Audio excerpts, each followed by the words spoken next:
Saya akan sharing satu pengajaran firman Allah yang pagi ini saya berikan judul sesuatu yang sangat mustahil. Firman Allah ini masih kelanjutan yang kemarin, saudara ya.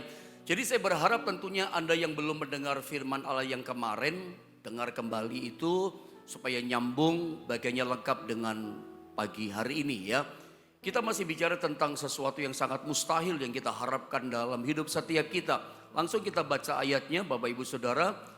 1 Korintus pasal 13 ayat 13, saya ingin kita sama-sama membaca ayat ini dengan keras, dengan bersuara, keluar dari mulut kita, terdengar di telinga kita ya. 1 Korintus 13 ayat 13, 1, 2, dan 3. Demikianlah tinggal ketiga hal ini, yaitu iman, pengharapan, dan kasih, dan yang paling besar di antaranya ialah kasih. Saya ingin ulang sedikit apa yang saya sampaikan kemarin kepada saudara. Lihat judulnya. Pagi ini kita bicara tema bahas fokus tentang sesuatu yang sangat mustahil. Dan saya kasih gambar yang saya sodorkan sama saudara adalah orang yang naik ke bulan. Go to the moon, pergi ke bulan. Flying to the moon, terbang ke bulan. Tetapi sayang alat yang dipakai, kendaraan yang dipakai nggak tepat. Pakainya apa di sini? Pakai sebuah anak tangga medianya alatnya. Nyampe tujuan kira-kira? Nggak nyampe tujuan. Tetapi kemarin saya katakan sama saja ya. Kalau ini pun ditanyakan kepada sebelum tahun 1969. Kalau orang bertanya, mungkinkah orang bisa go to the moon? Mungkinkah orang bisa flying to the moon? Orang berkata, nggak mungkin Pak, mana bisa. Tapi ternyata sejarah dunia mencatat setelah tahun 1969 sampai hari ini tercatat namanya di dunia bahwa ada 12 orang yang bisa mencapai pergi ke bulan. Pergi ke bulan, go to the moon, meskipun itu sulit ya, mustahil. Atau mungkinkah itu terjadi? Kalau toh mungkin sedikit orang yang bisa ke sana. Terbukti hanya 12 orang. Dari tahun 69 sampai sekarang tercatat namanya sedikit banget, cuma 12 orang. Bandingkan dengan berapa miliar atau 6 miliar manusia di dunia ini. Hanya 12 orang yang pernah nyampe ke bulan. Kalau toh mungkin, kalau toh memang mustahil, memang bisa orang ke sana. Tapi sedikit, cuman 12 orang. Nah, kemarin saya katakan sama saudara, makanya kalau toh orang bisa ke sana meskipun tidak mungkin, tapi akhirnya ada orang ke sana, mungkin tapi bisa sedikit, 12 orang, itu pakai kendaraan yang tepat. Kalau kendaraannya nggak tepat nggak bisa, jalan kaki bisa Pak, go to the moon nggak bisa, naik mobil nggak bisa, flying to the moon. Harus pakai alat yang tepat, pesawat olang-alik, pesawat ruang angkasa, alatnya tepat, kendaraannya tepat, baru bisa mencapai sasaran tujuan. Meskipun sedikit, tapi bisa nyampe tujuan. Kenapa dari kemarin saya katakan bahwa iman Kristen, kekristenan hidup yang kita jalani, itu bagaikan saya ibaratkan seperti go to the moon, bagaikan pergi ke bulan. Hidup kekristenan yang Tuhan ajarkan, target yang Tuhan tetapkan buat kekristenan yang menjadi sasaran kita, itu sebetulnya semua itu hampir mustahil untuk kita bisa mencapai target itu. Kemarin saya udah ajarkan untuk hidup kita jadi terang dan garam dunia, itu mustahil. Jadi garam terang buat keluarga kita saja susah. Apalagi jadi garam buat dunia, bagi tetangga kita, kampung kita, RT kita saja, aduh perjuangan. Belum lagi menjadi ciptaan yang baru. Itu kan target Tuhan. Belum lagi dikatakan serupa seperti Kristus. Belum lagi yang keempat kemarin saya terangkan, hendaklah kamu sempurna seperti Bapakmu adalah sempurna. Hah? Kita bisa sempurna seperti Bapak. Sementara kita lihat sekiranya kita banyak kekurangan. Dan seterusnya. Bukan hanya target yang Tuhan tetapkan dalam hidup kita yang mustahil untuk kita capai target itu. Ada banyak dalam hidup kita punya kerinduan, kita punya mimpi. Sepanjang tahun yang tersisa 5 bulan lebih ini, tentu kita juga punya harapan. Harapan itu belum menjadi kenyataan, karena rupanya harapan kita itu sesuatu yang sangat tinggi, sesuatu yang kelihatannya nggak mungkin, mustahil. Dan saya mau kasih tahu sama saudara ya, di dalam Alkitab itu ada banyak janji-janji yang Tuhan berikan kepada kita. Tentang kesembuhan, tentang pemulihan. Janji-janji yang Tuhan lepaskan dikatakan kepada kita, itu ada banyak janjinya itu sebetulnya sangat mustahil untuk kita bisa mencapai dan mengalaminya. Tentang kesembuhan kah, tentang jalan keluar, tentang Dia melindungi kita, ada banyak macam janji Tuhan yang Alkitab katakan, nah mungkin kita alami. Petrus pernah gagal, semalam-malaman menjala ikan, tapi saat dia taat pada perintah Tuhan, dalam sekian sekali jala, itu 2 perahu penuh dengan ikan, itu mustahil loh. Tapi Petrus pernah ngalami, bahkan seorang Petrus pernah berjalan di atas air yang bergelora. Itu pun mustahil, tapi Petrus pernah mengalami. Ada banyak yang Tuhan janjikan, yang Tuhan katakan sebagai pengharapan iman Kristen kita. Itu banyak sekali sesuatu yang Dia katakan itu sangat mustahil. Tetapi bukan tidak mungkin. Kalau tahu mungkin memang sedikit orang bisa ngalami. Dan saya percaya sedikit orang itu adalah Anda dan saya. Gini loh, untuk mencapai, saya singkatkan gini, saya potong.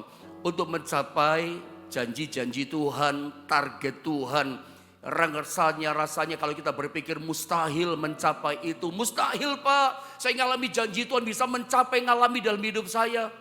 Kita bisa mencapai, walaupun rasanya mungkin gak sih? Kita bisa nyampe janji Tuhan, asal kendaraannya tepat. Pergi ke bulan, gak bisa naik mobil, mesti pesawat ruang angkasa. Ke Surabaya bisa jalan kaki walaupun lama. Biasanya orang naik mobil atau naik motor bisa nyampe tujuan 80 km. Tetapi untuk mencapai janji Tuhan yang mustahil, tinggi rasanya. Kalau toh mungkin sedikit orang alami, namanya juga sesuatu yang sangat mustahil sedikit. Tapi kita bisa mencapai asal kendaraannya ini tepat. Nah, saya mau masuk pada sasaran langsung. Kendaraan yang tepat yang saya maksudkan untuk nyampai kepada yang namanya janji Tuhan, sesuatu yang mustahil itu, kendaraan ini punya 3 komponen untuk mencapai sesuatu yang sangat mustahil tadi. Kendaraan itu ada 3 komponen, apa saja? 1 Korintus 13 ayat 13 katakan begini, demikianlah tinggal ketiga hal ini, yaitu pertama komponen dari kendaraan itu namanya adalah iman, kedua adalah pengharapan, dan ketiga adalah kasih, dan yang paling besar antaranya ialah kasih. Kemarin saya bilang sama saudara, lihat gambar ini bahwa iman itu saya ibaratkan seperti kendaraannya. Lalu pengharapan kita untuk mencapai tujuan itu seperti tujuannya. Iman, pengharapan. Pengharapan itu ibarat seperti tujuannya, sasarannya. Dan kasih, ini penting ya, itu seperti bahan bakarnya. 3 komponen ini menyatu, gak bisa dipisah. Kalau kita ingin mencapai janji-janji Tuhan, target Tuhan terpenuhi, terwujud, realita kita bisa alami. Kendaraan 3 komponen ini harus menyatu ada sama kita. Kita harus punya yang namanya iman sebagai kendaraan kita mencapai pengharapan tujuan kita. Orang punya pengharapan gak punya iman. Ibaratnya punya mimpi tapi gak punya kendaraan. Bagaimana nyampe tujuan itu? Iya kan? Tetapi bagaimana kita bisa punya iman, punya pengharapan, gak punya kasih? Gak bisa. Kasih itu kayak bensinnya, energinya, kekuatannya, bahan bakarnya. Iman gak bisa maju, iman gak bisa bergerak, gak nyampe tujuan kalau gak ada bahan bakarnya, tidak ada kasihnya. Kasih gak boleh hilang dalam hidup kita. Yang paling besar dikatakan kasih, mobil akan mogok. Mobil gak bisa bikin apa-apa, cuman dia menjadi alat yang mati gak berguna apa-apa. Kalau bahan bakar ini gak ada.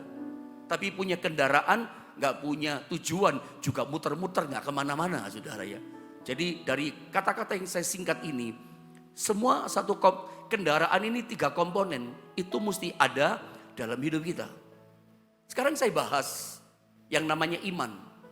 Apa sih yang menarik ketika kita pelajari tentang yang namanya iman? Saya baca Ibrani 11 ayat 1. Ini mesti kita baca dulu ayat ini. Sama-sama dong kita baca saja ayat ini 1, 2, dan 3. Iman adalah dasar dari segala sesuatu yang kita harapkan dan bukti dari segala sesuatu yang tidak kita lihat.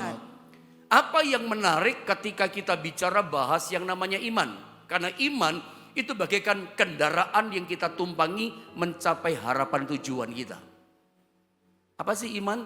Alkitab gambarkan begini, iman itu menjadi dasar dari segala sesuatu yang kita harapkan.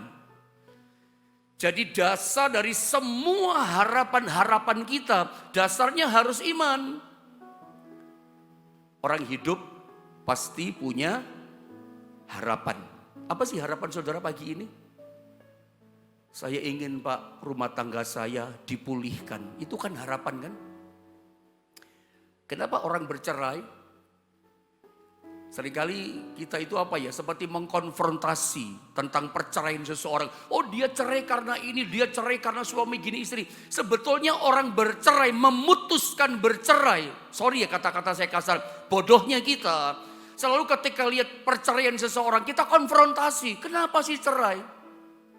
Sederhana kok, suami istri bercerai, memutuskan bercerai. Itu karena sudah gak punya harapan. Saya udah gak ada harapan lagi Pak, hopeless.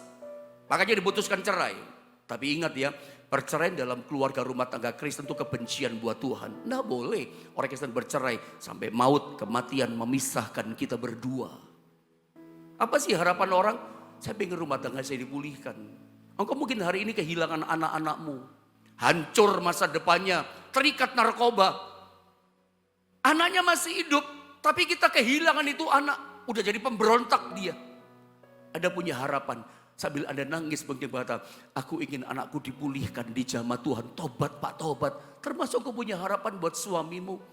Engkau punya harapan untuk ekonomimu yang hancur. Pekerjaanmu yang sedang bangkrut. Engkau punya harapan diangkat lagi, dipulihkan oleh Tuhan. Dan masih banyak harapan-harapan yang lain. Ingat, Ibrani 11 ayat 1 mengatakan, ingat baik-baik. Dasar dari semua harapan-harapan kita itu harus iman. Sebab Alkitab berkata iman itu adalah dasar dari segala sesuatu yang kita harapkan. Saya mau bicara apa sama saudara? Berarti betapa pentingnya iman itu. Iya penting, karena iman itu kayak kendaraan yang membawa kita pada tujuan harapan kita. Harapan kita gak pernah tercapai. Harapan kita gak pernah kita alami jadi nyata. Kalau gak ada kendaraannya. Kendaraannya penting. Iman. Kita mesti punya kendaraan. Kita mesti punya iman dalam hidup setiap kita. Pertanyaannya sekarang adalah, pendeta, iman itu apa? Apa sih itu iman? Saya suka mengajarkan, kalau Anda suka mengikuti teaching pengajaran saya sampaikan kepada saudara, saya terlalu banyak mengajarkan tentang iman, orang benar hidup oleh iman. Tema yang sama udah berkali-kali itu saya ajarkan. Apakah iman itu hanya sebatas percaya? Makanya lu mesti percaya sama Tuhan. Apakah iya iman itu hanya sebatas yang penting kamu percaya? Saudara, iman itu begini maksudnya iman. Dari 2 Korintus 4 ayat 13, ketika saya memahami ayat ini, makanya saya menyebut, saya beri nama, ini loh sebetulnya artinya iman. Kalau ditanya apa sih iman? Iman itu adalah percaya di dalam hati dan berkata dalam mulut. Jadi kalau ditanya apa definisi iman? Definisi iman sesungguhnya bukan sekedar percaya, lu percaya. Ya ada betulnya sih, tetapi iman itu artinya adalah percaya di dalam hati dan berkata dalam mulut. Dari mana kita tahu? Dari ayat ini, 2 Korintus pasal 4 ayat 13. Saya baca ya, ayat ini dikatakan begini, kata firman. Namun karena kami memiliki roh iman yang sama, seperti ada tertulis, aku percaya, Roma kemarin katakan percaya itu dalam hati. Sebab itu aku berkata-kata, percaya di dalam hati kita, maka keluar lewat mulut kita berkata-kata. Maka Paulus katakan kami juga percaya dan sebab itu kami juga berkata-kata. Jadi ayat ini berkata kepada kita, kalau orang memang mempunyai iman, maka dia akan percaya dalam hatinya, dan apa yang dia percaya dalam hati pasti dia membuat dia berkata-kata. Sudah nangkep ya? Makanya Paulus berkata, aku percaya sebab itu aku berkata-kata. Kami percaya kata Paulus, sebab itu kami berkata-kata. Kalau orang punya iman, percaya sungguh-sungguh pada janji Tuhan meskipun itu mustahil. Kalau dia memang sungguh-sungguh percaya di dalam hatinya sama janji Tuhan, lalu dia pasti berkata. Kenapa orang tidak berani memperkatakan janji Tuhan? Sebab dalam hatinya dia gak percaya, simple toh. Kenapa orang gak berani memperkatakan janji Tuhan yang kelihatan mustahil? Sebab dia memang gak percaya dalam hatinya. Kalau dia percaya dalam hatinya, dia pasti memperkatakan itu janji Tuhan. Saya kasih contoh sama saudara. Jadi lihat gambar ini. Apa yang kita percaya dalam hati, pasti kita ucapkan. Contohnya mana pendeta? Ini contohnya. Kalau orang khawatir, ngomongnya pasti kayak begini. Khawatir itu saya sebut iman yang terbalik, iman yang negatif. Coba lihat ayat ini, saya baca saja ya. Matius 6 ayat 31, ini Yesus langsung loh yang mengajarkan. Yesus berkata apa? Sebab itu janganlah kamu khawatir. Apa ciri-ciri orang yang khawatir? Orang khawatir biasanya begini kata Tuhan. Dan berkata. Orang khawatir itu ngomongnya apa sih? Kekhawatiran itu kan di hati. Takut, percaya, lawannya takut atau khawatir. Percaya itu lawannya khawatir. Kalau orang percaya, ya dia pasti mengucapkan, mengatakan. Orang khawatir, dia juga ngomong, tapi ngomongnya lain, ngomongnya beda, ngomongnya negatif. Janganlah kamu khawatir. Orang khawatir akan berkata begini, apakah yang kami akan makan? Apakah yang akan kami minum? Apakah yang akan kami pakai? Yesus yang berkata, orang itu pokoknya kalau dalam hatinya penuh dengan kekhawatiran, dia pasti berkata, bagaimana perkataan mulutnya? Apa yang kami makan? Apa yang kami minum? Apa yang kami pakai? Apa gitu. Selalu negatif. Ini perkataan negatif. Ini adalah kekhawatiran, itu adalah iman yang negatif. Makanya kalau orang itu percaya di dalam hatinya, dia selalu mengucapkan apa yang ada dalam hati kita itu pasti keluar di mulut kok. Mau yang negatif, mau yang positif, itu pasti keluar di mulut. Pasti kita katakan. Disembunyikan seperti apapun pasti keluar kok. Memang semua yang di hati itu gak bisa disimpan, ya pasti keluar lewat mulut. Yang rahasia sekalipun, yang tertutup sekalipun, yang kita gak tahu apa-apa, cerita sesuatu tentang diri kita. Tiba-tiba kita ngobrol sama seseorang, keceplos juga dia. Jadi kita ngerti, wah ternyata dia selama ini gini ya sama saya, keceplosan. Karena memang semua yang tersimpan di hati mesti keluar kok lewat mulut kata Tuhan. Makanya kalau orang khawatir, ya pasti berkata. Kalau dia percaya sungguh-sungguh sama janji Tuhan yang menjadi pengharapannya, ya pasti keluar juga lewat mulut. Nah Yesus itu pernah mengajarkan kepada kita bagaimana kita bisa mengalami sesuatu yang mustahil itu. Yesus mengajarkan kita mesti berkata. Coba lihat Matius 17 ayat 20, ayat yang sangat terkenal menurut saya. Seringkali orang itu ngomong gini, saya udah punya iman, udah percaya. Tapi kenapa iman saya percaya sangat sungguh-sungguh kepada janji Tuhan, kok tidak membuat masalah saya menjadi lebih baik? Itu kan seringkali banyak orang katakan. Mungkin saudara sendiri yang berkata saat ini, saya udah beriman pendeta. Tapi kenapa iman saya, percaya saya sungguh-sungguh sama Tuhan, tidak membuat hidup saya progres. Masalah saya tetap jadi masalah, gak ada jalan keluar. Iman saya tidak membawa kebaikan yang lebih lagi dalam persoalan saya. Nah, mari ayat ini tepat buat setiap kita yang diajarkan Yesus. Bagaimana sih caranya kita itu mendefinisikan iman, mempraktekkan iman dalam hidup kita. Karena ada banyak orang sih ngerti tentang iman percaya, tapi nggak bisa mengerti bagaimana caranya menggunakan iman. Nah, cara menggunakan iman itu ada di ayat ini. Seringkali kita berkata, saya punya iman. Tapi tidak membuat hidup kita lebih baik, tidak menolong apa-apa dalam hidup kita. Kita berkata saya punya iman. Persoalannya di mana? Karena kita tidak tahu cara kerjanya iman itu loh. Saya coba sampaikan sama saudara lewat pengajar ini, cara kerja iman kita mesti ngerti, memahami. Kalau enggak, semuanya jadi mustahil. Kita tidak terhitung pada yang sedikit 12 tadi. Ini kan cuma gambaran saudara ya. Orang go to the moon, itu sesuatu yang gak mungkin. Tapi kalau toh mungkin orang bisa alami, cuman sedikit, 12. Dan saya percaya kita bagian sedikit itu. Kenapa? Kita ngerti pewahyuannya. Kita ngerti remanya. Ya, bukan cuman kita punya iman, tapi kita ngerti bagaimana cara menggunakan iman yang dalam diri kita. Kita ngerti bagaimana melepaskan percaya kita, memanfaatkan iman dalam diri kita, ngerti caranya, itu loh masalahnya. Lihat ayat ini, Matius 17 ayat 20 saya baca ya. Lihat ayat ini. Ia berkata kepada mereka, karena kamu kurang percaya, perhatikan kalimat ini baik-baik, sebab aku berkata kepadamu. Apa kata Yesus? Sesungguhnya, ini penegasan, sesungguhnya sekiranya kamu mempunyai iman sebesar biji sesawi saja, kamu dapat berkata kepada gunung ini, masalah ini, pindah dari tempat ini ke sana, maka gunung ini, masalah ini akan pindah ke sana, dan takkan ada yang mustahil bagimu. Walaupun ini masalah mustahil bisa berpindah, tapi Tuhan katakan dia akan berpindah, ikut perintahmu berpindah ke sana. Tidak ada yang mustahil bagimu. Walaupun dunia katakan mustahil Pak, mustahil pun gak bisa. Meskipun mustahil itu bisa terjadi, mungkin saja terjadi. Asal kita ngerti cara kerja iman. Anda lihat gambar ini ya. Nah masalahnya banyak orang Kristen itu bukan tidak ada iman loh. Tetapi tidak tahu cara kerja iman. Salah kalau Anda seringkali berkata begini, saya imannya kecil sih Pak. Mungkin saya ngomongnya gini ya. Memang saya ngerti sih, iman kecil mengerjakan perkara yang kecil buat kita. Memang ada ayat yang mengatakan itu.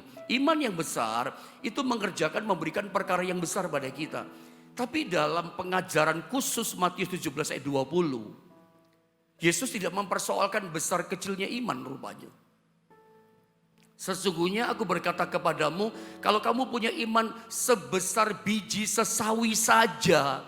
Anda tahu berapa sih besarnya biji sesawi? Kalau Anda lihat gambar di ayat tadi, kecil banget. Kacang hijau lebih besar. Ini sepersekian berapa dari kacang hijau, kecil banget. Kena tiupan hidung kita, hembusan nafas dia terbang kok. Dia bergeser kok. Kecil banget biji sesawi.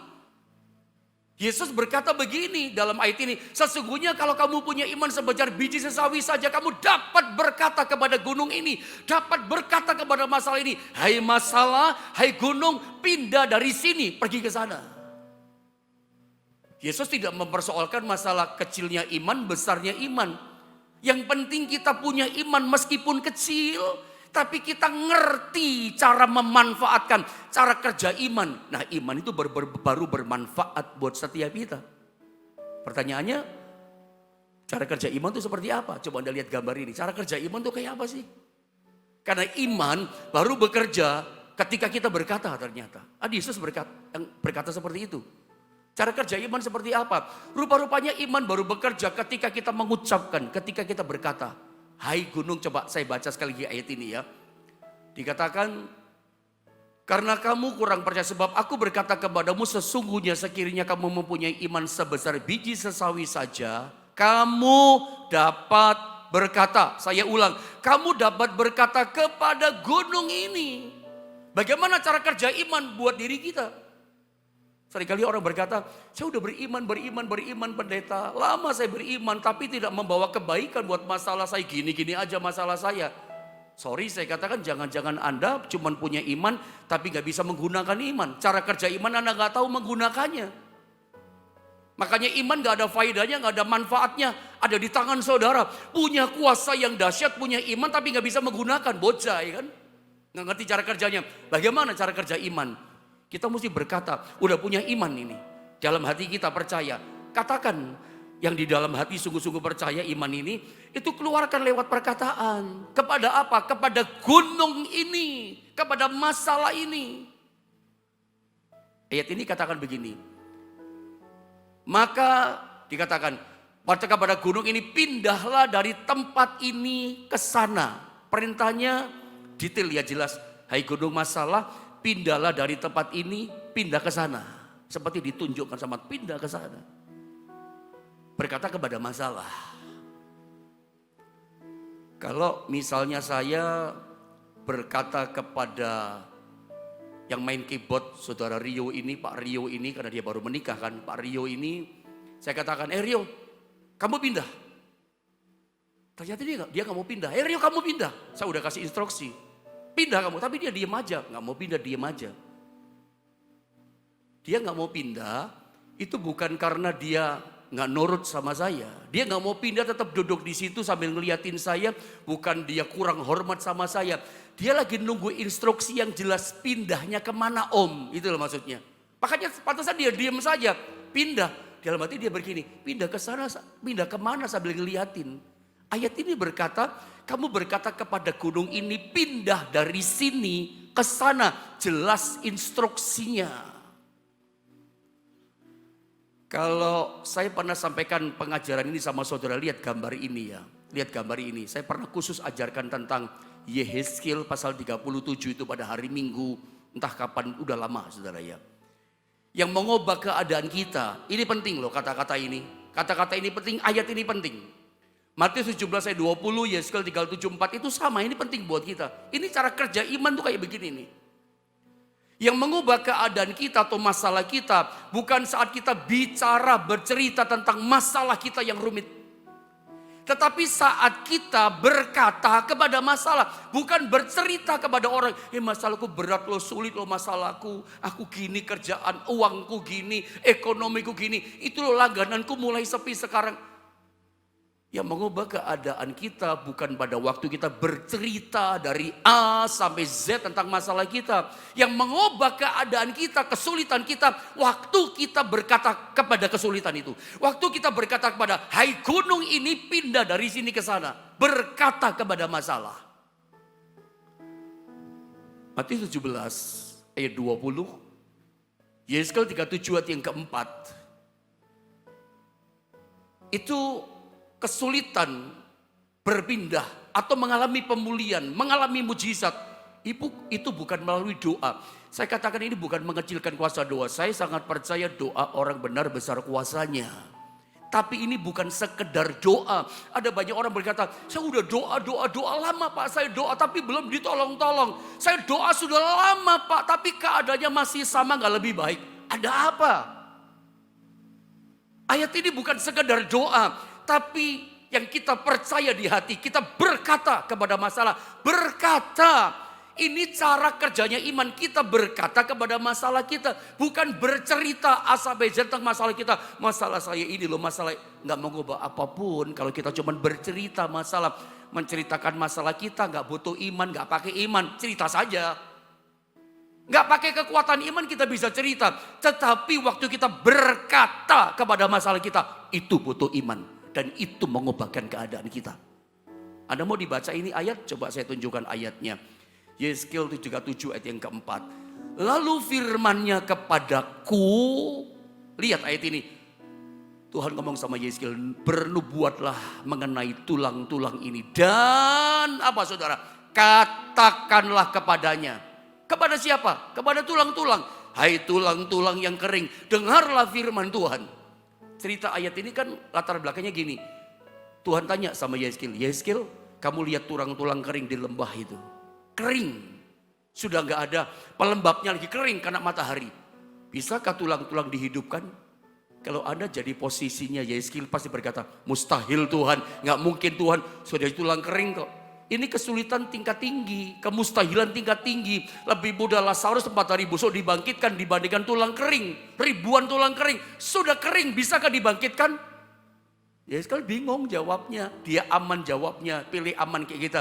Engkau yang tahu ya Tuhan.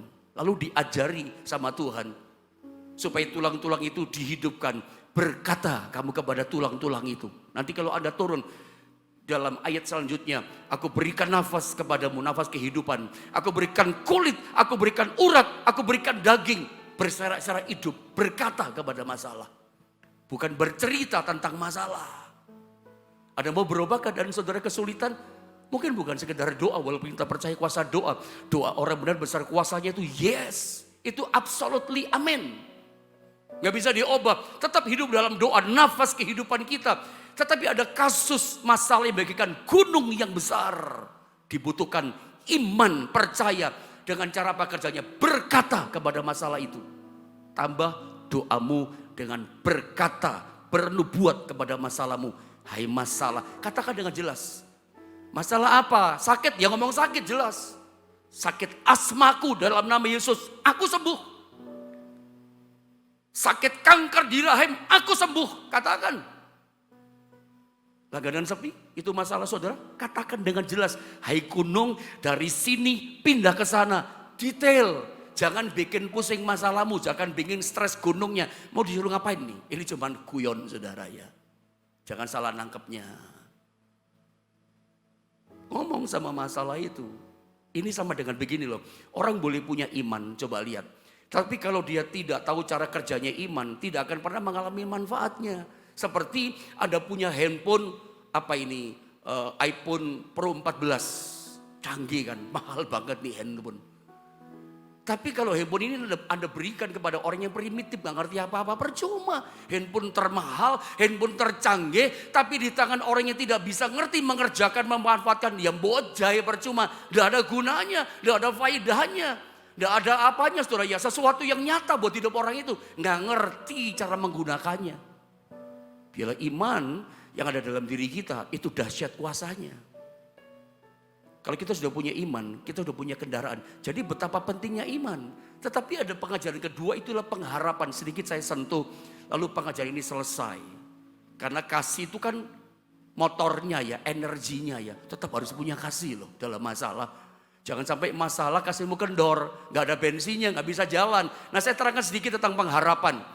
Apa yang kita bisa pelajari dari pengharapan? Pengharapan itu sangat penting. Kenapa? Coba Anda lihat ini saja. Ini saya pernah kasih contoh pelajaran pengharapan sama saudara. Ada seorang profesor melakukan riset pada seekor tikus. Kasih kolam yang besar, tikus dilepaskan, matikan lampu semuanya. Ternyata gak sampai 3 menit. 3 menit tikusnya mati. Dasar kolam. Tikus yang kedua dilepaskan. Dalam kolam yang sama lampu dinyalakan. Tikusnya bisa bertahan muter-muter. Bisa bertahan 36 jam. Yang tadi 3 menit sudah mati. Kenapa? Gelap, gak lihat ujung, gak lihat jalan keluar. Gak ada harapan. Mati 3 menit. Tapi ini bisa bertahan 36 jam sampai dikeluarkan. Besoknya lagi. 36 jam loh. Kenapa? Karena lampu terang dia lihat, oh ada ujung sana, oh ada jalan, ada harapan, ada harapan. Bertahan. Apa sih yang membuat kita bisa bertahan hadapi kesulitan? Pengharapan. Punya iman bagus, mesti punya pengharapan. Iman itu kan kendaraan mencapai harapan. Harapan itu bikin kita kuat loh. Pengharapan itu penting, iman juga penting. Tadi saya katakan, kenapa orang bercerai? Udah gak ada harapan. Iya kan? Kenapa orang bunuh diri? 30 tahun terakhir ini perceraian itu 300 kali lipat loh naik. Bunuh diri, tahun-tahun terakhir 3 kali lipat naiknya. Kenapa sih orang bunuh diri mau tua mau muda sama saja? Karena udah merasa gak ada harapan, ada masalah. Udah putus harapan, ya berpikir hilang harapanku, udah ada harapan. Mengatasi hutang, mengatasi kesulitan masalahnya, hadapi sakit penyakitnya, udah ke dokter gak sembuh. Begitu orang hilang harapan, bisa bunuh diri, gantung diri dengan cara mengenaskan. Dia bisa tabrakkan dirinya di rel kereta api. Kenapa orang dengan cara mati mengenaskan, bunuh diri, gantung diri? Dia merasa, aku udah hilang harapan, gak ada harapan. Makanya orang kalau udah hilang harapan, ya selesai. Pentingkah pengharapan? Oh penting. Karena waktu terbatas, saya gak bisa ngomong banyak. Saya bacakan ayat ini saja buat saudara. Roma 15 ayat 13. Saya baca ya, semoga Allah sumber pengharapan. Jadi sumber pengharapan kita adalah Allah ya. Semoga Allah sumber pengharapan memenuhi kamu dengan segala sukacita dan damai sejahtera dalam iman kamu, supaya oleh kekuatan Roh Kudus kamu berlimpah-limpah. Saya ulang, kamu berlimpah-limpah dalam pengharapan. Maunya Tuhan kita tuh berlimpah-limpah dalam pengharapan. Walaupun kata ini sebetulnya kurang tepat ya. Semoga Allah. Allah itu dipenuhi dengan kepastian, dipenuhi dengan iman. Tidak ada kata semoga. Alkitab kekristenan itu penuh iman. Ya dan amin. Kekristenan penuh dengan amin, kepastian, bukan semoga. Semoga sukses ya, nggak ada dalam Alkitab. Makanya terjemahan bahasa Inggris tidak kata semoga Allah, tapi now the God of hope. Sekarang Allah sumber damai sejahtera. Itu yang betul. Nggak ada kata semoga. Karena bagi saya suka berkata semoga itu artinya semua mogok gagal. Anda tahu semoga, semua mogok gagal. Sebagai sukses ya, pantesan gagal kerjaannya. Semuanya mogok, semua gagal. Karena itu bukan iman semoga. Nah singkat kata begini, Tuhan mau urusan pengharapan. Kita berlimpah-limpah dalam pengharapan. Jangan sampai hilang harapan ya. Sudah punya iman bagus, tapi harus punya pengharapan yang berlimpah-limpah terhadap janji Tuhan. Tapi kelihatannya mustahil Pak, tetap berlimpah-limpah pengharapan. Kalau orang hilang harapan, selesai dia. Dia berpikir nggak mungkin aku. Tapi saya udah punya iman Pak. Saya udah punya pengharapan Pak. Saya udah punya kasih Pak, udah lengkap kan ada bahan bakarnya. Tetap mengasihi Tuhan, nggak ngomel bersungut-sungut. Sabar. Ada tetap sabar nunggu waktu, limpahlah dalam pengharapan dan kasih Tuhan. Pada waktunya ditolong kok. Ayat yang terakhir. Sedikit ya waktu lagi saudara ya, tanggung biar selesai. Ibrani 10:23 ayatnya berkata begini buat kita. Marilah kita teguh berpegang pada pengakuan tentang pengharapan kita. Jangan sampai hilang harapan, limpah-limpah harapan, pegang teguh harapan. Bagi Tuhan gak ada yang mustahil kok. Tuhan berjanji, Tuhan pasti bisa menggenapi. Sebab Ia yang menjanjikannya apa? Setia. Pasti digenapi. Kalau dia janji dia setia. Oh, harapanmu yang dijanjikan Tuhan. Meskipun gak mungkin kelihatannya mustahil tingkat tinggi. Dia setia. Asal kau limpah pegang teguh harapan pasti jadi. Tinggal tunggu waktu. Semua butuh waktu Bapak Ibu Saudara. Sudah punya iman, sudah punya pengharapan, sudah punya kasih. Ada kendaraannya, ada pengharapan, ada tujuannya. Lalu ada bahan bakarnya. Kalau mobil sekencang-kencangnya mobil balap untuk nyampe Surabaya dari Jombang tetap butuh waktu. Mau mobil biasa, mobil balap kan butuh waktu. Untuk pengharapanmu jadi kenyataan. Kuasa Tuhan dinyatakan kau ngalami kesembuhan. Jangan hilang harapan, dia setia. Memang tidak gampang kalau hadapi masalah yang lama itu juga gak selesai-selesai. Bikin jenuh, tapi tetap limpah-limpah dalam pengharapan. Ayo, Tuhan sedang bicara kepada kamu pribadi pagi ini. Engkau yang udah mulai merasa lemah, tidak ada harapan. Kayaknya kehendak Tuhan dan kayaknya gak ditolong deh. Kembalikan iman pengharapanmu. Tunggu waktunya dia setia. Dia pasti menolong dan menjadikan apa yang kau harapkan menjadi nyata dalam hidup saudara.